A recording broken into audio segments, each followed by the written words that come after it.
Assalamualaikum warahmatullah. Ñu ngi leen nuyu di leen jaar di leen jaajëfal bu baax a baax di leen jaar ci amaana ñaari fan yi nga xam ne ñoo des ci weeru koor bi ba ñett ñu ñaan yàlla aussi liñ fi jàmm ci yàlla yëpp yàlla na ko borom bi nangu fuul ko bu ko fuulee it yàlla nañ ko fay yawmal qiyaam yàlla ñu delloowaat lu ëpp li nga xamante ni duñ doon yaakaar la ci weer wi mu nekk weer woo xam ne weeru ngëneel la tamit ñu fete ko aussi dund ko ci li nga xamante ni moom mooy àndandoo jaamandoo borom bi ñaanandoo julleendoo naafilandoo dogandoo defandoo lépp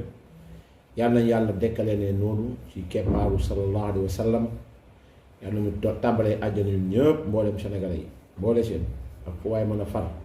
xëytal ñu aussi ci lu baax ñuy am mbégte lool jàkkaarloo ak yéen fas yéene waxtaan ak yéen ci li nga xamante ni moom mooy information boobu nag weesuwul syndicat bi nga xam ni moo dajale moo ŋànk liggéeykat yi nekk ci impôt domaine nee nañu yëgal nañ nguur gi ne dañoo war a dem grève loolu daañ ci ñëw daañ ñëw it ci lan moo sabab grève boobu ak lan moo nekk ci ginnaaw syndicat bi parce que tamit nag dafa war a leer loolu ubbi bunt beneen boo xam ne ni dégg ngeen jamono yee passé tamit enseignants yi waxoon dañuy grève donc peuple bi aussi réew mi war a xam Sénégal lan moo fi xew présentement pour kenn ku nekk ca la réew mi sas ca ña war a wax ca ña war a aartu ca ña war a doxal am tamit nag kenn ku nekk jël ses responsabilités ba mu mat sëkk ndaxte nag réew mi ñuy nekk muy Sénégal kenn ku nekk am nga ay àq mais aussi am nga ay yelleef kenn ku nekk am nga sañ-sañ mais aussi am na fuñ la limité donc la waral coow li daañ ci ñëw insha allahu taala beneen bi mooy wax nañ ko ci mbirum toppkaa dégg ngeen information bi mu ngi daw ci mbirum toppkaa nag man wax dëgg yàlla maa ngi door a gis mbir yi ay affaire yu chaise anglaise rek yu kenn xamul donc voilà donc ñu mën cee dawal lu bari donc insha allahu taala ci loolu lañ fas yéene waxtaane donc insha allah donc ba lépp mën a leer ñu fas yéene faram-fàccee waxtaan ak yéen ci mbir mi voilà insha allahu taala donc loolu mooy solos waxtaan wi li jiitu dañu wax lan mooy syndicat impôt et domaine syndicat agent impôt et domaine kan moo ko sos ñan ñoo ci nekk wax nañ leen ko boobaa léegi donc syndicat la boo xam ni kii di Ousmane Sonko moo ko sos Ousmane Sonko moo créé syndicat impôt et domaine ba mu ko créé wax nañ leen ko fi waxaat leen ko fi def fi grève bu rëy grève boobu jural leen ay avantages yu rëy yoo xam ni ñoom am nañ ko naam ci système bi moo leen ko may mais peut-être gone yu bëri mënunoo xam mënunoo comprendre loolu incha allah dañ ci fas yéene waxtaane mais comme ni ma leen ko waxee syndicat impôt et domaine Ousmane Sonko moo ko créé moom mi ngi ñëw impôt et domaine 2003 la jàll dugg impôt et domaine ba mu génnee xaar 2005 dañu créé syndicat bi tudd SAID muy syndicat des agents des impôts et domaines 2005 ba mu créé syndicat bi 2005 Ousmane Sonko li mu njëkk def ci revendication te maa ngi leen di ñaan kenn ku ne dem tàppe li mu njëkk def ci revendication mooy nguur gi fépp foo xamante ni nguur gi fàq na fa suuf ñoom syndicat bi dañ ciy am loolu moo waral ñoom inspecteur impôt et domaine fépp foo xamante ni domaine ñëw na fàq fa def fa ay kër jaay ñoom impôt et domaine am nañ ci pourcentage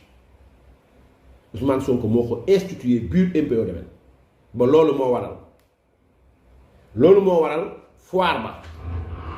foire bi bañ koy daaneel Ousmane Sonko foofu gisu leen patriotisme foire bi ci nguuru président Abdoulaye Wade lañ ko viabiliser jaay Ousmane Sonko 2011 et je le défie billahi lazi la ilaha illa huwa 2011 Ousmane Sonko fa la am kër gee mu am cité kër góor gi ba mu koy tabax mi ngi dëkk foire ba 2011 ñu bëri ñi ngi wax naan lan moo tax état xam loolu topp ko état mënu koo topp parce que Ousmane Sonko lu tax état mënu koo topp ci loolu parce que dafa def le tout ba loolu nekk loo xamante ni lu leew lañ leen di jox la ñoom pourtant loolu système la bu ngeen liiree livre am les solutions ci bi muy tàmbali ci li nga xamante ni moom mooy au début du mal un système mi ngi décrier au fait li nga xamante ni moom mooy caisse noire bi ñu nattal président assemblée nationale ko di ko jox ci li nga xamante ni président ci ay yenn doxalin yoo xamante ni fi la ko fekk Senghor fekk ko fi Senghor institué ko Abdou Diouf institué ko Abdoulaye fekk ko fi Macky Sall ñoo fekk ko fi mu mel ni Ousmane Sonko loolu da koo déranger et pourtant c'est des fonds légaux yoo xam ne assemblée nationale moo koy voté comme ni assemblée nationale di voté keesu président assemblée nationale non la assemblée nationale voté nangul leen ni ñoom impôt domaine fu ñu dagg fu ne ñoom dañ ciy am kon syndicat bi noonu la juddoo c'était en 2005 Ousmane Sonko moo ko créé moo ko dirigé ba loolu moo waral mu ànd seeg Tahibou Ndiaye xanaa dooma wax ni Ousmane Sonko en tant que secrétaire général impôt et domaine diir bi mu toogee 2005 ba 2012 bi président Macky Sall di ñëw pourtant kër góor gi bi mu dëkk nekkoon pyrotechnie dañ koo fàq jaay ko yi ay kër yi ñu def ko leneen Ousmane Sonko am na fa kër mosu ko décrire foire ba dagg nañ ko jaay ko Ousmane Sonko am na fa kër wax naan Assou Gueye la ko jaay doomu Fallou Gueye bu holding Gueye moom la ko jaay xanaa même Ousmane Sonko moom bu fekkee bëgguma porter plainte xanaa Assou Gueye porter ma plainte pour diffamation ñaar yooyu benn moo ci am même si nee ngeen Ousmane Sonko daf ma xeeb man Bah Diakhaté li nga lakk xeeb xal mu lakk sa daay même bu nekkee Ousmane Sonko ne daf ma xeeb man du ma porter plainte nangu naa je suis d'accord mais Assou Gueye may tudd baayam doomi Fallou Gueye holding Gueye la jaay kër gi nekkoon foire ba en 2011 ba muy dëkk foofu au fait 2011 mi ngi tabax kër gi nekk kër góor gi mi ngi koy yeggali en 2011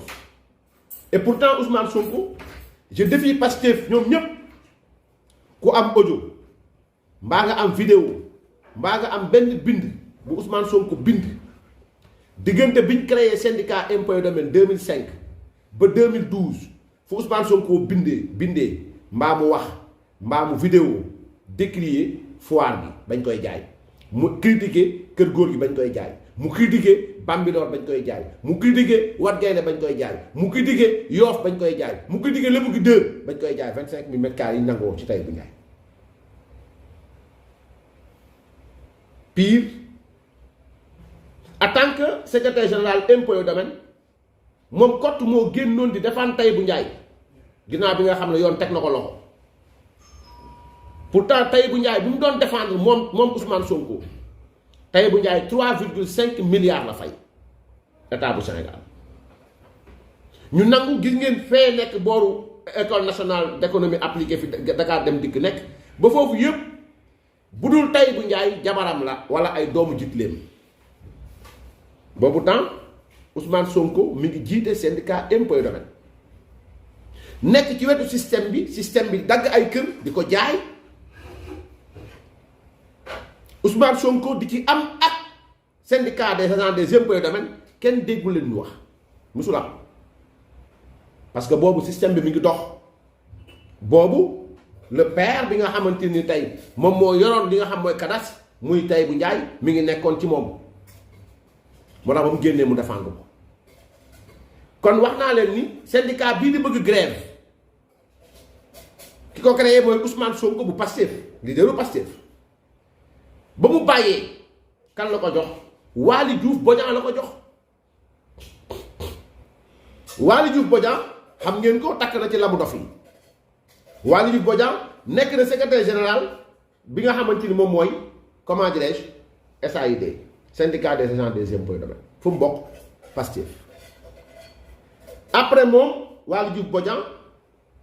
inspecteur des impôts et domaines mooy lépp luy kaaraange ci biir Pastef après moom Elimane Pouye moo ko remplacé Pastef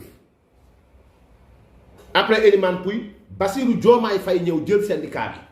Pastef kon bu ñu demee ba leaderu Pastef am problème premier secrétaire général syndicat impôt et domaine deuxième secrétaire général impôt et domaine am problème ñu tagal ko la mu dof Bassirou Diomaye wax li mu wax ñu téye ko teg ko loxo syndicat ba génn day kaasul ngir intérêt travailleurs yi dafay kaas ngir intérêt Pastef ay wax day leer comme midi ay wax day leer dama ne Ousmane Sonko syndicat bii déposé préavis de grève muy SAID syndicat des agents des impôts et domaines depuis 2005 mi ngi existé ba 2012 ñuy dagg suufu Sénégal di jaay ñoom syndicat impôts et domaines ñuy am ci kër yi partout site yëpp yi nga xam ne viabilisé nañ ko diggante 2006 ba 2012 syndicat impôts et domaines fu ñu dagg am nañ fa loo ba ngeen dem ngeen laaj ñi nga xamante ñoom ñoo yëngu ci wàllu suuf lan mooy këru OS ñoom la ñuy wax lan mooy këru OS yi mën leen loolu moo may Ousmane Sonko kër gi njëkk am amee ko ci dañ lay natal fu ñu dagg ñu natal la nga am ci 2011 Ousmane Sonko mi ngi dëkk Foire ba fa la amoon kër googu mi ngi ko jaay Astou Gueye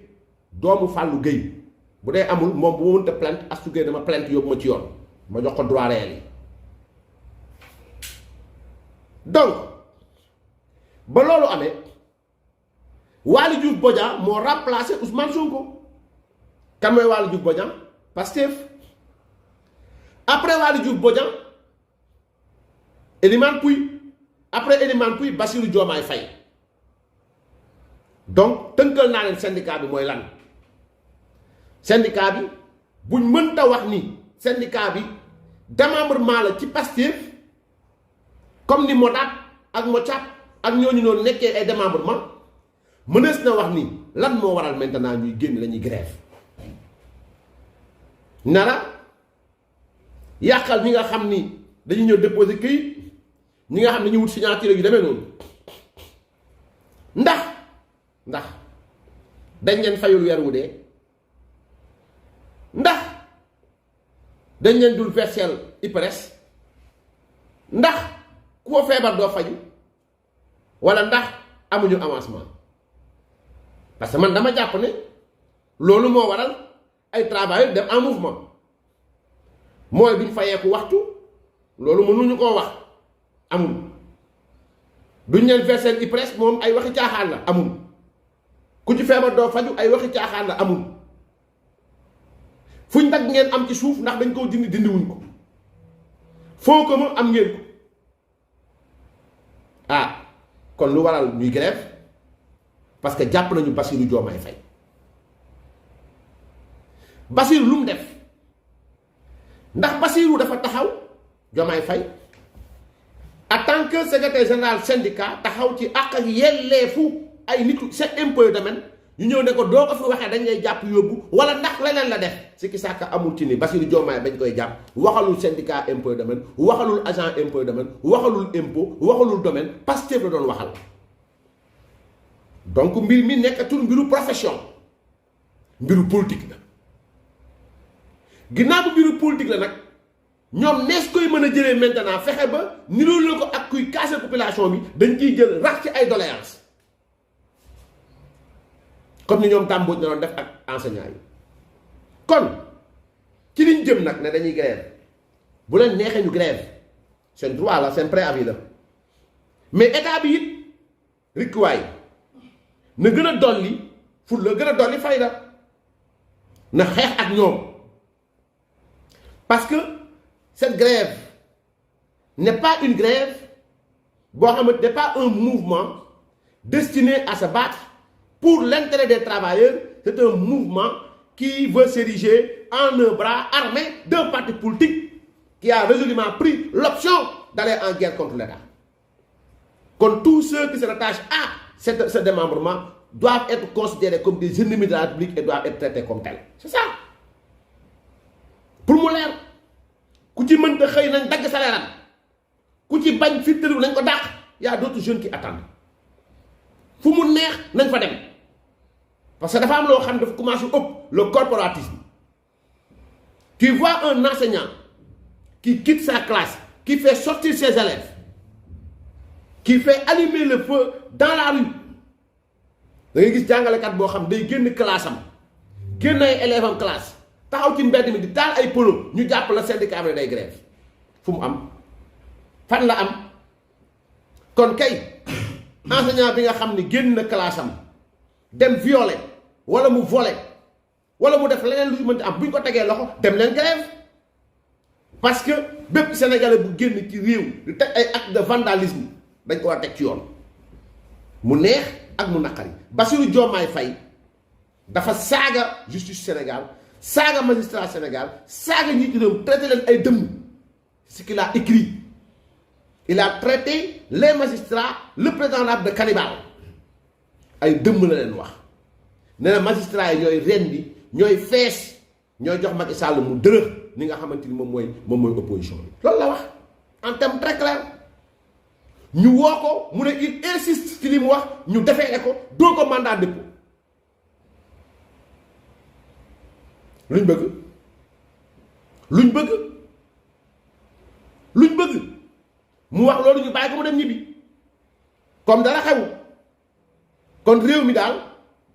liggéeykat bu wala neex am nga sañ-sañu jóg. Pourtant Ousmane Sonko bërki Dembo Ndiaye ba élèves yi di wax dafa ne clairement carrément ne kenn du ma forcer li ma war a def parce que mooy maire bi amul kenn koo xam ne mën nga ñëw di ko forcer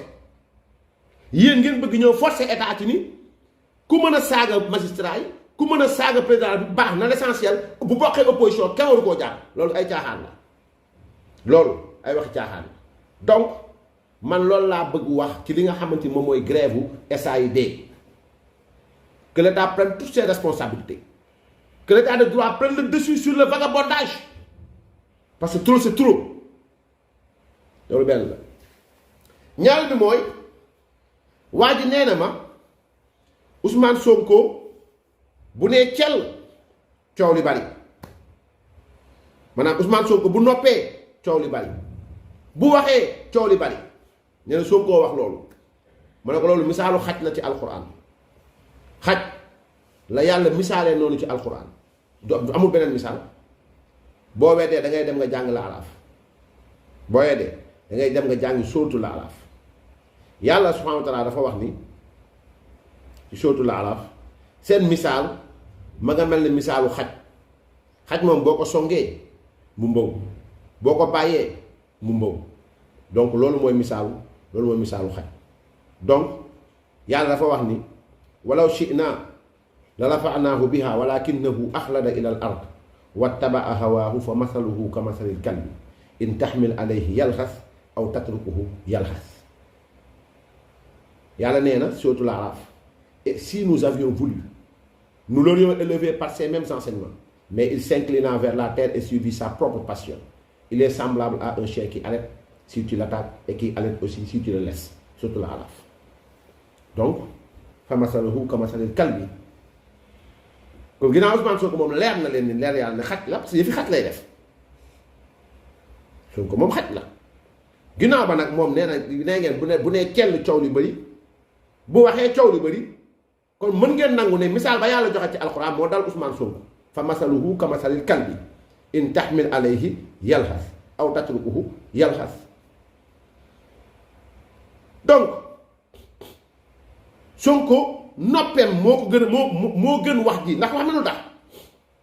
ku ñuy woowee Frédéric Nappel déglu nañ ko tey fan yii di ñëw daañ dégluwaat Ousmane Sonko ci diffamation parce que nag Frédéric Nappel da koo porter plainte pour diffamation mise en danger de la vie d'autrui et cetera et cetera et cetera parce que dafa toog ñëpp di ko déglu mu taxaw jiiñ waa ji ne leen Casamance la dëkk Nappel reykatu nit la Nappel nag yóbbu na ko ci yoon pour Ousmane Sonko wane nan la Nappel nekkee reykatu nit kañ la rey nit ak fan la ko reyee diffamation donc nam demee woon rek ci Mame Mbaye Niang daañ ko woo dig amaana mu dem wuyu ji ci lañ koy toppee après bu ñu paree daañu enrôler dossier bi yóbbu ci procureur bu fekkee ne entre temps yóbbu fa dara luy leeral mbir mi ak bu mu mën demee sax même bu fa indee sax daañu jël yëpp jébbal procureur nag na ko jébbal yoon ñu àtte leen ñoom ñaar kon ginnaaw Mame Mbaye Niang bii renvoi bi ñu def mu jëm le 8 la defe na Ousmane Sonko am na beneen dossier boo xamante ni diffamation la encore Frédéric Nappel mooy wane ni ginnaaw ba mënoo noppi saa yoo waxee da ngay fen mieux vaut nga noppi parce que nag weeru koor sax lañ nekk weeru koor xam nga ni li Yonent bi sallallahu alayhi wasallam waxoon ni dañuy ubbi buntu àjjana yi tëj buntu safara yi wa sufidatu shayatin yeew seytaane yi duñ wax duñ génn kenn du leen gis kon wax naa leen keroog ni nee ngeen ni Ousmane Sonko buñ ko convoqué moto yi duñ daw oto yi duñ daw élève duñ jàngi mennum Ousmane Sonko waxoon naa leen ni parce que tout simplement doomu Iblis la waxoon naa leen ko Iblis moom kott la et pourtant kan moo mës a toog dégg Iblis dëggal fit rek moo fi nekk de dëggal fit moo fi nekk amul kenn ku mës a gis seytaane Iblis amul sànni ngeen ko ay xeer Jamra ba taay mosu leen ko teg bët ci pas-pas lañ koy sànnee xeer wax nañ ba sonn mosu ñoo dégg Iblis wax mosu ñoo gis Iblis mosu ñu koo dégg daa weex dunq rek waaye mënees na jàppale yu was bi su fii su duuri naas yi minal jinnati wan naas parce que tout simplement Iblis discours populiste lay def discours populiste lay def moom la defoon ca keroog bi nga xam ni Adama ak Xawaa ñi nekk ci biir aljanna moom la leen génnee aljanna moom la nekkee ci kaw suufit mais la ko yàlla waxoon rek samay jaam inna ibaadi laysa laka alayhim sultaan samay jaam moom mënoo ci ñoom dara lu dul nag ñi nga xam ni nag féetaliku nanu mooy ñi nga xam malheureusement ñooy déglu ay Taïb Socé ñooy déglu ay Aliou Sall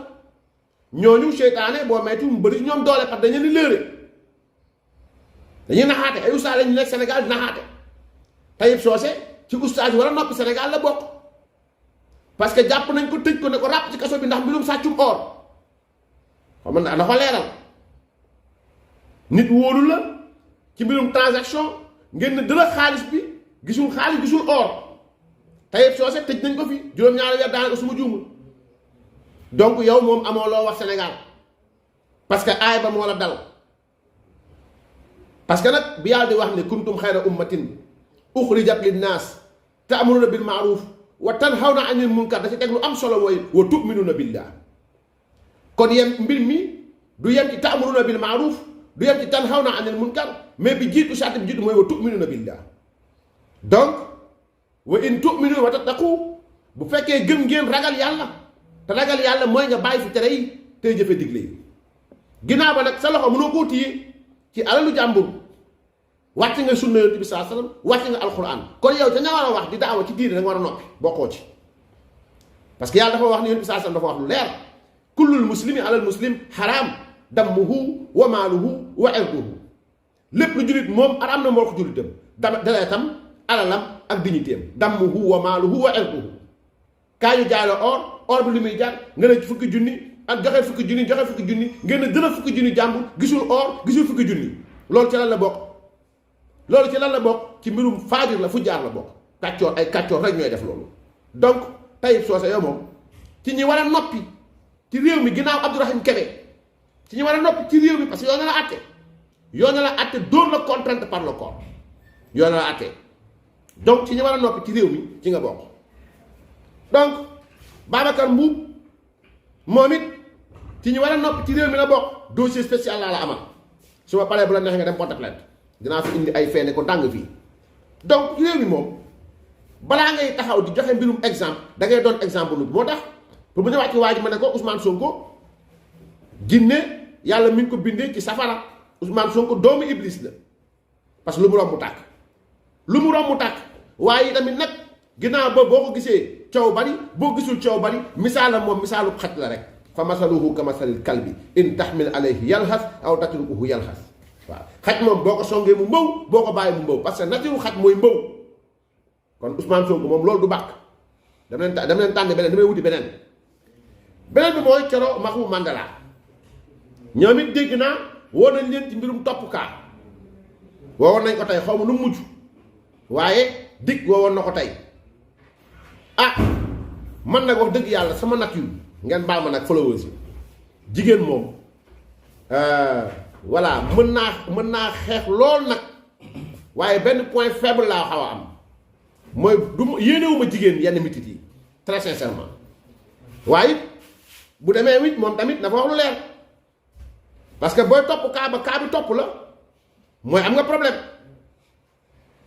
da ngeen doon topp ay kaaba bi bu ñu leen topp moo tax nit ñi dañ xoolaat bu baax a baax li ñuy def groupe WhatsApp Facebook du pour yenn affaires yi gis nga àdduna buñ ci nekkee dañuy xàmme lan mooy instrument xàmme lan mooy maanaam l'exutoire xàmme li nga xamante ni mooy jamonoy fo ak nu ñu war a fowe loolu pour nga am ko dañu war a tàggat googu ñu la war a tàggat nag wax dëgg yàlla moom la booyu Pastef bi xaw ma nan Ngagne Touré doon wax ni dañ bëgg génn nit ñi ci min ibadatil ibad ila ibadati rabbil ibad parce que ñooñu ngeen fi bëgg jëlee noonu ñooñu jàngal tarqiya jàngal tarbiya doolu ñëw taalim parce que loolu mooy différence diggante majalis ak li nga xamante mooy madaris yi mooy daara yi dañu doon jàngal jikko jàngal la xam-xam teg ci jikko yu baax waaye boo xoolee madaris yi mooy voilà Sénégal am na sax oustaz yoo xam ni dañuy tux bon ñooñu xam war noo wax oustaz bu toog di tux ay bon waroo wax ci Sénégal ci pénc mi ñu lay déglu ki may wax xam na boppam bu baax ki may waxal xam na boppam bu baax tux say bon ba réer ñoo taxaw naan il faut ñu ñafante ba noppi jàpp door a jàmm am xam nga kooku dafa jël ay bagaasam rek kon loolu moom mooy ay waxi caaxaan donc Coro Mandela tey wowoon nañ ko ah ñaara am nag soit cas bi nga doon topp nekk cas bu leer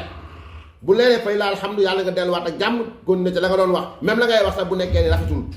baaxul maanaam parce que li ngay wax moom mooy loolu waaye tamit nag yéenewuma la wax dëgg yàlla nag yéenewuma la nag wax dëgg yàlla nag yenn extrémité bi yéenewuma la mais cas bi moom boo meetu mu topp la beneen bi mooy Assane Diouf moom ma ngay ni mu tudd sax maa bay na parquet wa police wa parquet mi moom nii lay def ah ma retour de parquet yi retour de parquet dem beeg ñëw beeg dem beeg ñëw beeg dem beeg ñëw bi Khoureychi Ba nee na problème mu administration lenteur administrative la du côté de nu mu tudd sax de la justice ak lu mu ci mën a demee mooy Assane Diouf ba léegi mi ngi ci lien de détention Bassirou Diomaye Faye ci information yi mujjee am daaj nañ ko mandat de dépôt que la sanction soit sévère qu'il soit sanctionné à la hauteur de l'indiscipline parce que noonu la réew do boo fi nekkee wax naa ko keroog y a la liberté d'opinion c'est vrai y a la liberté d'opinion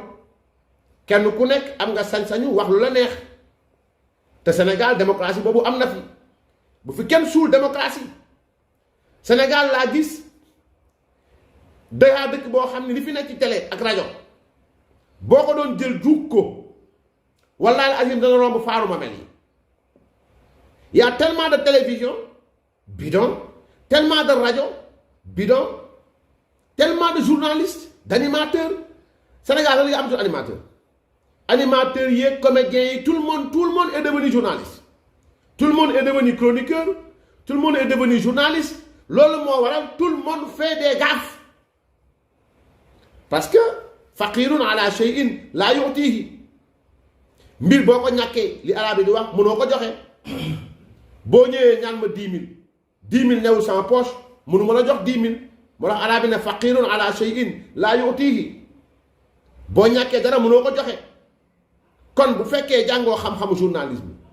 bu fekkee jàngoo xam-xamu chronique bu fekkee jàngoo déontologie bi jàngoo droit ak ay facettes dans ce cas mënoo wax ci presse lu dul ñetti fan yoo wax ñoo jël la parce que il nous faut quand même ñu def purge il faut que muy CAP muy correct muy SYNPICS ñu jóg ci la maladie de la presse sénégalaise parce que quand même elle est malade elle est agonisante même su ma mënoon wax parce que quand des Bara Ndiaye font des chroniques judiciaires économiques mën nga wax politique ginnaaw politique moom ku jóg def ko mais l'économie quand même c'est sérieux la justice aussi c'est sérieux on passe permet qu'au Sénégal ay Pape Sidi Fall toog di def ay animation mais man je critique même les politiciens yi fay def c'est comme mettre un professeur d'université et un apprenti maçon xeebu ma ko de dafa am exemple may joxe c'est comme mettre un professeur d'université nga jël apprenti maçon nga teg leen nga leen wax leen ci nu mu tudd sax ci nu mu tudd sax ci théorème de Pythagore qui va prendre les théorèmes comme ay Trouel ak ay Ciment, l'autre va prendre les théorèmes comme li nga xamante mooy l'extrême. Finalement, il n'y aura pas de cours, il n'y aura pas de compréhension et ils vont se séparer dans le quiproquo le plus total. Parce qu'il ne peut pas fournir à l'apprenti maçon un cours théorique normal. L'apprenti maçon n'a pas les dispositions quand même requises pour comprendre l'olu. Finalement, bon voilà, il n'y a pas d'échange. C'est la même chose. Quand on est ministre, man duma tok ci kanam ay Pape Sidi Fall, quand on est DG duma tok ci kanam Pape Sidi Fall. Non, des gens qui sont reconvertis après qui aient lamentablement échoué dans leur mission de rappeur, ils ont été rappés par le mouvement rap. Dépassés. Drapés à jamais maintenant ci li nga xamanteni mom moy voilà donc la comédie des plateaux. Comédie show. Donc lolu il faut nit ñi ba ci xel. Quand Thioro Maxu Mandela voilà taxaw na ci kan ci Walfadjri elle s'érige en une journaliste Pape Ndiaye pareil ay Pape Sané commandant Diarra des gens qui ont eu maille à partir avec la justice lavé d'un seul coup et voilà et qui deviennent illico presto ay chroniqueurs ay judiciaires ni ay chroniqueurs ni ay journalistes d'investigation ni ay enquêteurs Pape Alé Niang contre naa ko trop bien que je ne le déteste pas mais je suis foncièrement contre lui mais c'est un journaliste. Quel mënu ko dindil journalisme bien que parfois voilà l'habitude prend le dessus sur li nga xamante mooy le naturel mais Pape Alé Niang c'est un journaliste mais au Sénégal man bu ñuy wax presse sénégalaise on ne parle plus de journalistes maintenant on ne parle plus de journalistes animateur lañu jël def leen journaliste ñu jël leen def leen des moins que rien donc man dama jàpp ni réew mi li ñu naan l'inversion de la norme c'est-à-dire que la norme est inversée la norme elle est inversée c'est-à-dire li waroon nekk normal moo anormal li waroon normal moo anormal moo normal li waroon normal moo anormal et c'est là où on a pris des héros pour en faire des traîtres et on pris des traîtres pour en faire des héros quand Clédor Sène est considéré au Sénégal comme un héros mooy réew mi yàqu na Clédor Sène a perçu de l'argent s'est procuré une arme a concocté une stratégie a mis en œuvre la stratégie et a participé à l'assassinat lâche d'un magistrat de ce pays condamné puis amnistié. Le Sénégal en fait un héros. Ils veulent prendre un général Moussa Fall qui s'est battu pour le Sénégal, qui s'est battu pour la gendarmerie, sa corporation, pour en faire un traître. Loolu moo xew Sénégal. On prend un président Macky Sall qui a mis en œuvre le plan Sénégal émergent génn ñu ci lëndëm indi ñu ci leer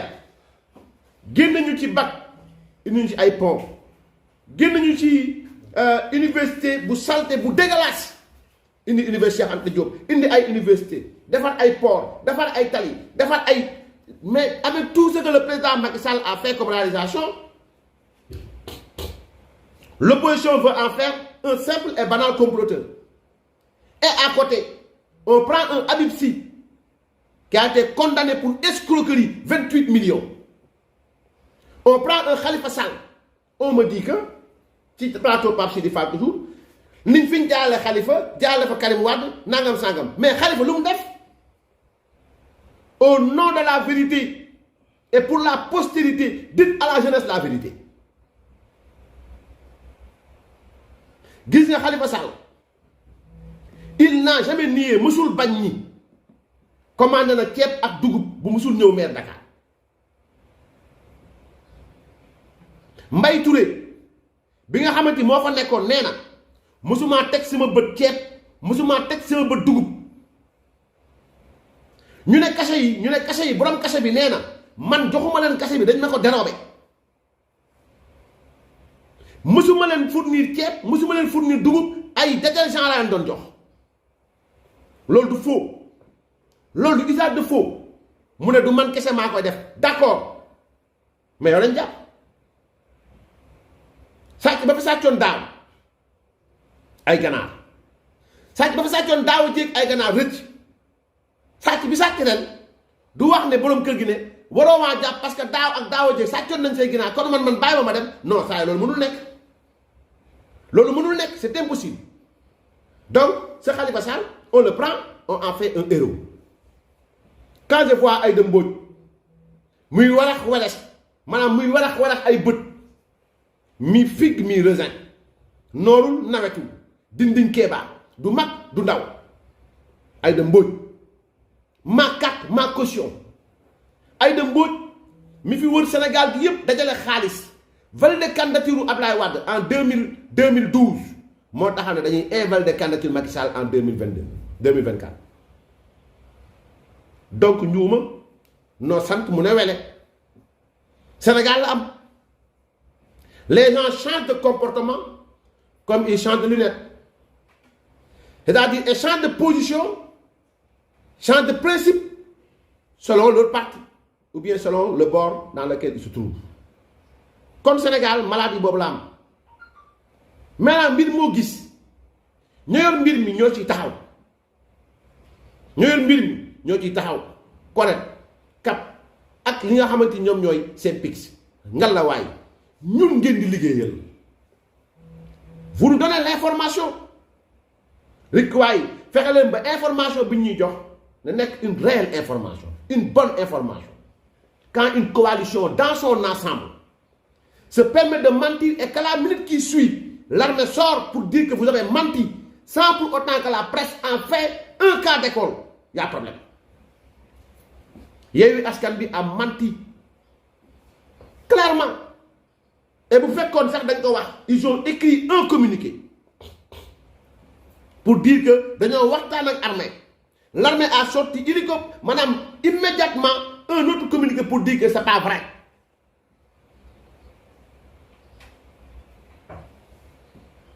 on a fait maanaam defuñu ko cas d'école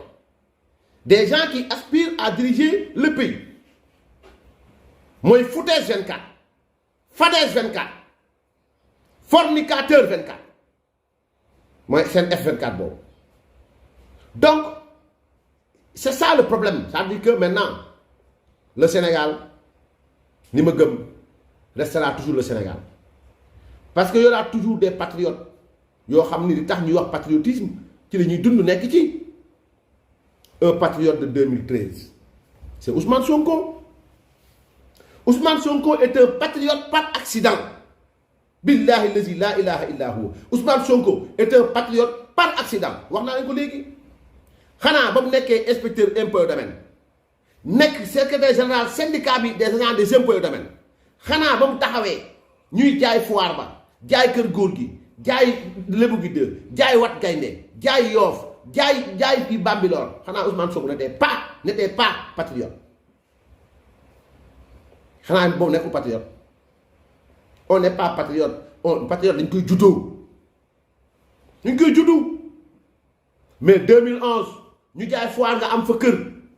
2008 ñu jaay kër góor nga am fa kër si bi ko tànn redressé am fa tool tout cela ba keroog nga windeelu ba ñu dàq Tahibou Ndiaye tëj ko mu fay 3,5 milliards nga génn nga ne patriote nga da ngay xeex système boo xam ni yaa xeex 2006 tapé leen internet sama gars yi tapé leen ko l'État a perdu 52 milliards de francs CFA xeex ba nga xamante ni dañ ne léegi ñoom fu état daggee yéen am ngeen ci système bi la donc tu as mis en place un système pour avoir di ngay am comme ay moyens Ousmane Sonko waxoon na leen ni day def bañ ko falee maire 2022 Ousmane Sonko nee na leen day def déclaration de patrimoine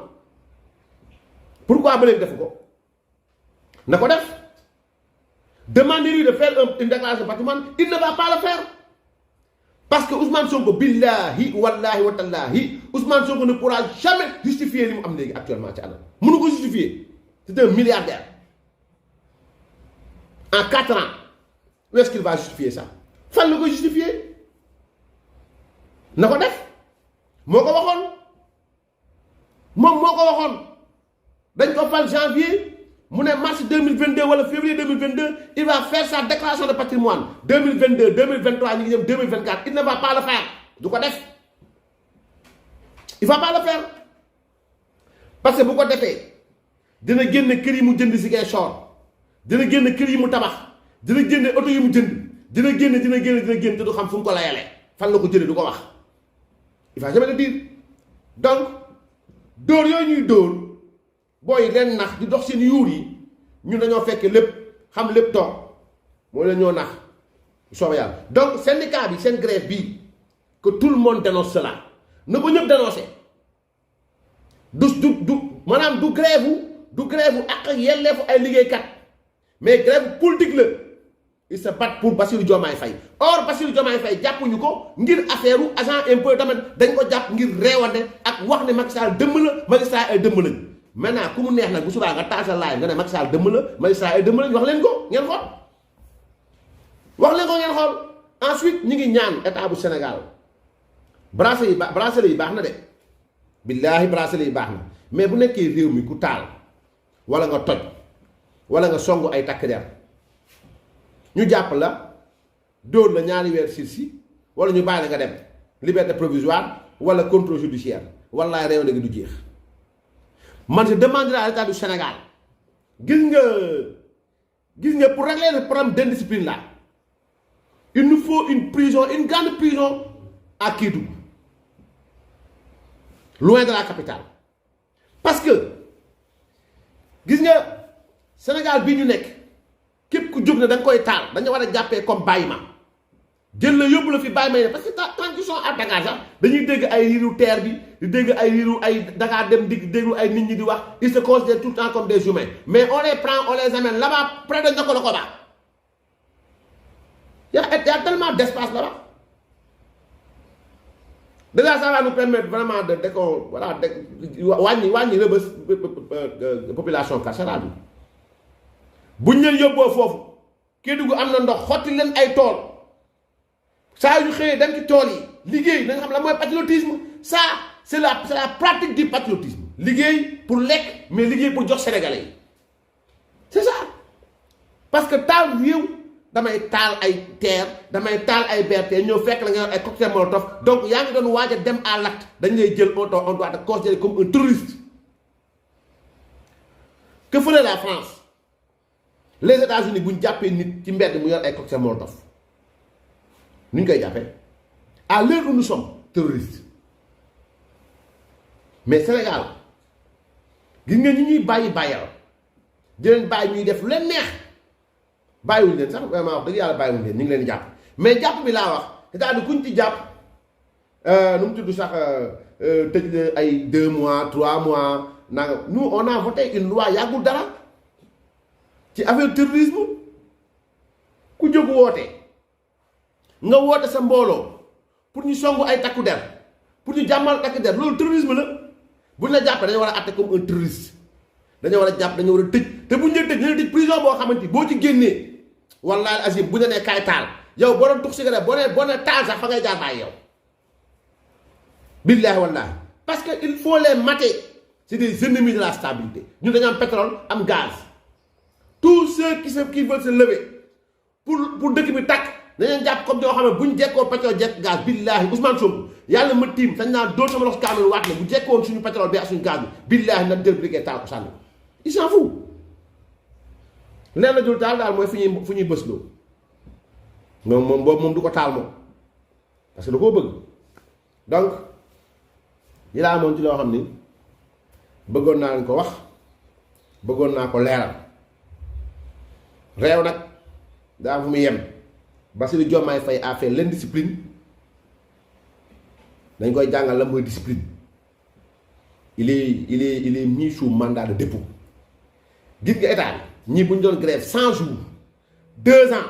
Bassirou Diomaye warul génn il doit être jugé et condamné ay mois ferme mu dem tool kon yéen seen ñaan ba nangu na amu leen plan A amu leen plan B moo tax Birame Souleye ku ma neex la waxu def moom defu dara il est intelligent Birame Souleye Diop il est intelligent parce que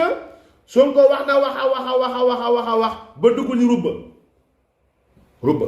rubba moo doon fayee doomu liir doomu buur bi di ko yëkkati di ko teg fa doomu buur wadd dee mu daw ñu koy wër loolu moo indi dugg ni rubba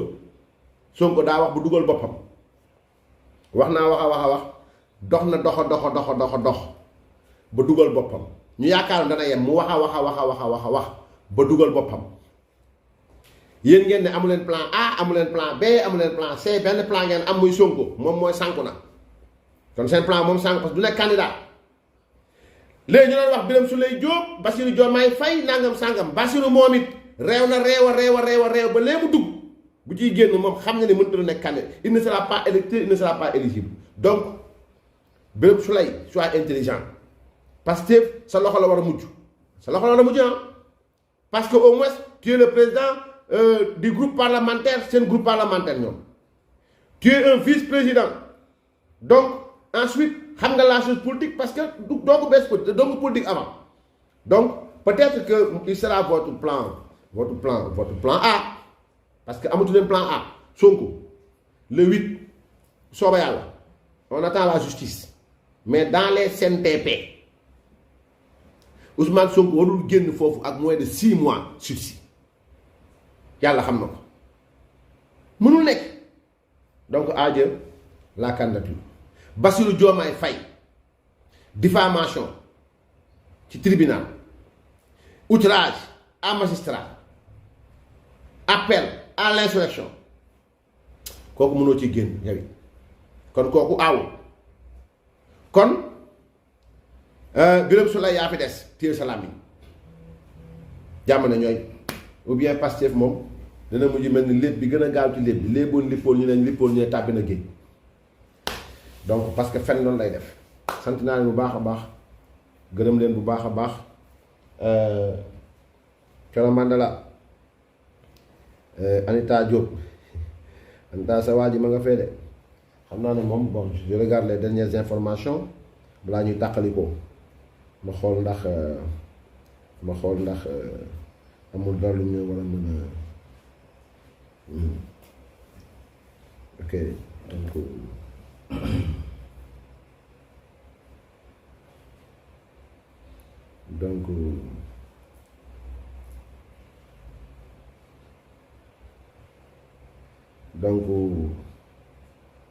loolu daal moo fi nekk donc sant naa ñëpp gërëm naa ñëpp